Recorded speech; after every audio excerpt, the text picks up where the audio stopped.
Hello guys, അപ്പം നമ്മുടെ final എവിക്ഷനകത്ത് ഇന്നത്തെ എവിക്ഷനകത്ത് ഫൈനലായിട്ട് വന്നിട്ടുള്ളത് ഇവർ 3 പേരാണ്. അതായത് ആദിലയും നെവിനും സാബുമാനും. അപ്പം അക്ബറിൻ്റെ അടുത്തും അനീഷേട്ടൻ്റെ അടുത്തും ഓൾറെഡി ലാലേട്ടൻ ഇരിക്കാൻ പറഞ്ഞിട്ടുണ്ടായിരുന്നു. അവർ സേവ്ഡായി. പിന്നെ ഇവർ 3 പേരാണ് വന്നിട്ടുള്ളത്. അപ്പോൾ ഇവർ ബാക്കിയുള്ള 5 പേര് ഭയങ്കര സാഡായിട്ട് ആരാണ് പുറത്ത് പോകുന്നതെന്നൊക്കെ കാത്തിരിക്കുകയാണ് കേട്ടോ. അപ്പം അതിനകത്ത് ഇവർ 5 പേര് ഇപ്പോൾ സേവ്ഡാണ്. അപ്പം ലാലേട്ടൻ ഇങ്ങനെ ചോദിക്കുന്നുണ്ട് ഇപ്പം ആരാണ് പുറത്ത് പോകുന്നതെന്നുള്ളത് നമുക്കറിയാമെന്നുള്ളത്. അപ്പോൾ ഇവർ 3 പേരെയും ബ്ലൈൻഡ്സ് കെട്ടിയിട്ട് പുറത്തോട്ട് ആ ഒരു ഗേറ്റിന് പുറത്തോട്ട് നിർത്തിയിരിക്കുകയാണ്. അതുപോലെ നമ്മൾ ഇവരെ 3 പേരെ ഒറ്റയ്ക്ക് നോക്കുകയാണെങ്കിൽ എങ്ങനെയൊക്കെയാണ് വോട്ട്സ് മാറി മറിയുന്നതെന്നുള്ളത് നമുക്കറിയത്തില്ല.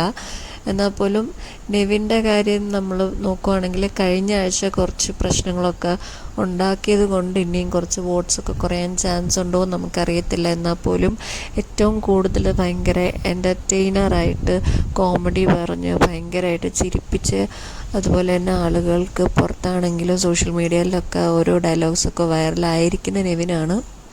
അപ്പം നമുക്ക് എൻ്റെ അഭിപ്രായത്തിൽ നെവിൻ നിൽക്കണം എന്നാണ് എനിക്ക് തോന്നുന്നത്. പക്ഷേ ആളുകൾ എങ്ങനെയാണെന്നുള്ളത് നമുക്കറിയത്തില്ല.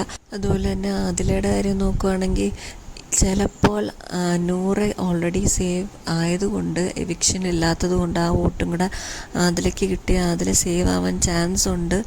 എന്നാൽ നൂറ് ഓൾറെഡി ഫൈനൽ 5-ൽ കയറാൻ ചാൻസ് ഉണ്ട് എന്ന് വിചാരിച്ചിട്ട് ഇനിയും ആദിലയ്ക്ക് വോട്ട് കുറയുമോ എന്നുള്ളതും നമുക്കറിയത്തില്ല, അവർ ഒരേ ഫാമിലിയിൽ നിന്ന് വരുന്നത് കൊണ്ട്.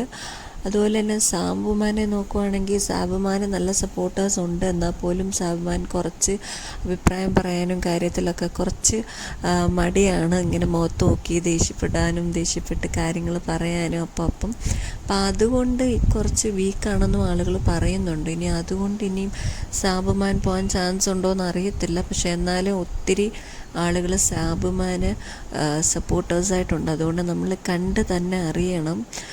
അപ്പം നിങ്ങളുടെ അഭിപ്രായത്തിൽ ആരാണ് പോകാൻ ചാൻസ് എന്നുള്ളത് നിങ്ങൾ പറയുക. എന്തായാലും ബാക്കി എല്ലാവരും 5 പേരും ഭയങ്കര ആകാംക്ഷയോടെ, അതുപോലെ തന്നെ ഫുൾ ബിഗ് ബോസ് കാണുന്നവരെല്ലാവരും ആകാംക്ഷയോടെ കാത്തിരിക്കുകയാണ് ആരാണ് ഈ വീക്കിൽ ഔട്ടാവുന്നത്, എവിക്റ്റായി പോകുന്നത് എന്നുള്ളത്. അപ്പം നിങ്ങൾക്ക് എന്തെങ്കിലും അഭിപ്രായം ഉണ്ടെങ്കിൽ കമൻറ്റ് ചെയ്യും.